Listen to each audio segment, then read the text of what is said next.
Hola, bienvenidos a todos y a todas. Las gatas las dejé en la casa porque me vine para Estocolmo. Estoy en Estocolmo en la Semana Mundial del Agua. La Semana Mundial del Agua es organizada por una cosa que se conoce en el medio como el SIWI. El SIWI es la sigla para el Stockholm International Water Institute, Instituto Internacional del Agua de Estocolmo.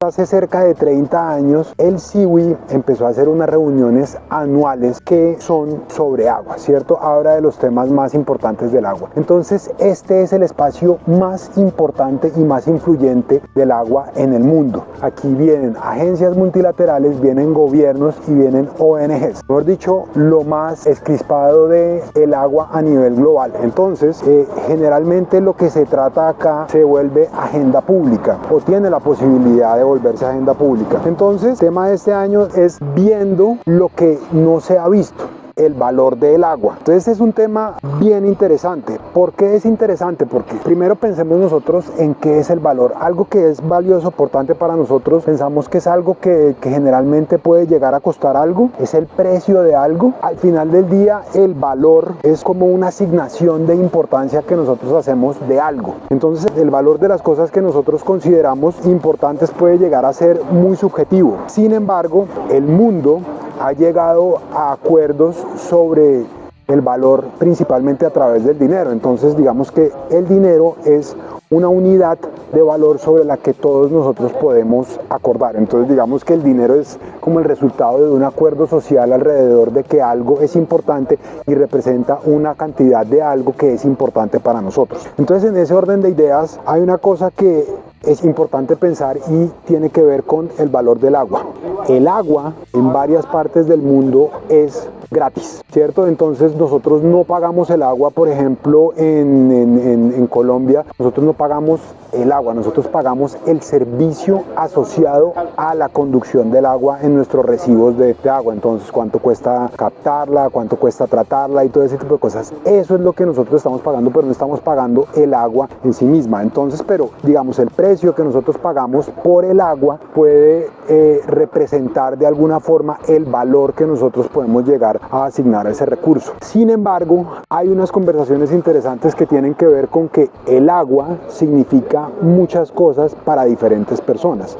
Uno, dos, el valor de algo está muy asociado a su disponibilidad, ¿cierto? Entonces es muy diferente el valor del agua en Bogotá, Colombia, en donde nosotros tenemos una muy buena agua de muy buena calidad, siempre disponible, a lo que puede llegar a ser en un lugar desértico, ¿cierto? Como el Sahara o como en la Alta Guajira en Colombia. Entonces, la disponibilidad que alguien tiene, por ejemplo, a pagar por agua en un lugar que es remoto, ¿cierto? Se ve, por ejemplo, representado en qué tanto está dispuesta esa persona a ir caminando hasta esos lugares para tener acceso a ella. Ahora, el agua no solo se utiliza para el consumo, digamos que hay diferentes valores asociados al agua que son como espirituales. Las comunidades se relacionan desde ellas y a través de ellas, a través del agua. Hay unas que se comunican a través del agua y adicional a eso, el agua es la esencia de la vida. Sin agua no hay vida. Entonces tener una idea del valor del agua es importante porque el valor del agua a usted le permite tener una herramienta para hacer asignación del agua. Entonces, si usted sabe más o menos qué tan valiosa es el agua en diferentes dimensiones, usted puede hacer un mejor ejercicio de asignación. Y eso, digamos que ha sido como unas partes de las conversaciones que nosotros tenemos acá. Entonces, de nuevo, muy importante observar que el agua tiene valor, que valor no es igual a precio y que precio no es igual a costo, ¿cierto? Entonces, el valor del agua no es el precio del agua ni el costo del agua. El valor es una asignación de importancia que le hacen las personas. Entonces, ha habido, por ejemplo, unas discusiones alrededor del precio del agua. Un ejercicio muy interesante en el que uno observa que dentro de una misma cuenca hay diferentes actores que interactúan con el agua diferente. y de esos actores hay unos que tienen una disponibilidad a pagar más alta por agua que otros, ¿cierto? Entonces imaginemos que hay una empresa que está sobre una cuenca de un río y toma harta agua, ¿cierto? Digamos que con esa agua ellos generan productos que los venden y con base en eso generan ingresos. Esa empresa tiene una disponibilidad a pagar por el agua más alta que un campesino que puede estar agua abajo, que la utiliza nada más para su supervivencia. Entonces, ¿cómo puede llegar a tener usted una estructura de precios que sea equitativa y que no afecte las posibilidades de esas personas de tener acceso al consumo? Muy importante eso desde todo punto de vista. Adicional a eso, una de las cosas que a mí más me ha llamado la atención tiene que ver con un consultor brasilero. Estaba hablando que el resultado del valor del agua debería ser el resultado de un ejercicio de negociación. Y lo que tiene que ver con agua tiene mucho que ver con negociación, porque es un recurso que es de acceso público, ¿cierto? Y en la medida en la que hay más escasez con todos estos problemas que ha habido en Europa, por ejemplo, de sequías, la disponibilidad al recurso se disminuye. Entonces las posibilidades de tener conflictos entre personas que normalmente utilizan el recurso se aumentan. Entonces tener buenas herramientas de negociación es fundamental, y usted, para tener buenas herramientas de negociación, tiene que tener unas buenas plataformas. Entonces tiene que tener unos espacios en los que se puedan llegar a tomar decisiones alrededor del uso y aprovechamiento del agua.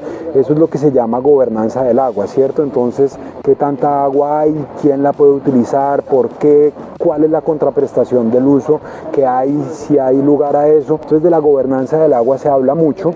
Se habla también bastante de la diplomacia del agua. La diplomacia del agua es una dinámica que plantea que hay recursos de uso compartido entre países.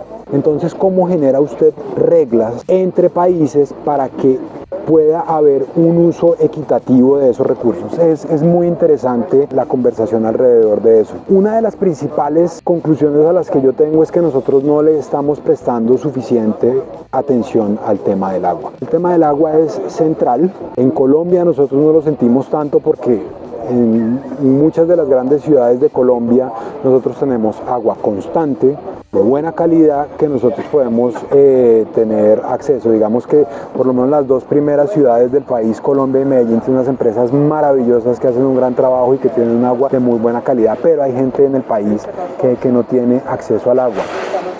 Hay partes del mundo que tienen unos problemas de sequía gravísimos, hay personas pobres en varias ciudades del mundo que no tienen acceso al agua, y en la medida en que la crisis climática se profundice, los problemas del agua van a ser cada vez más graves.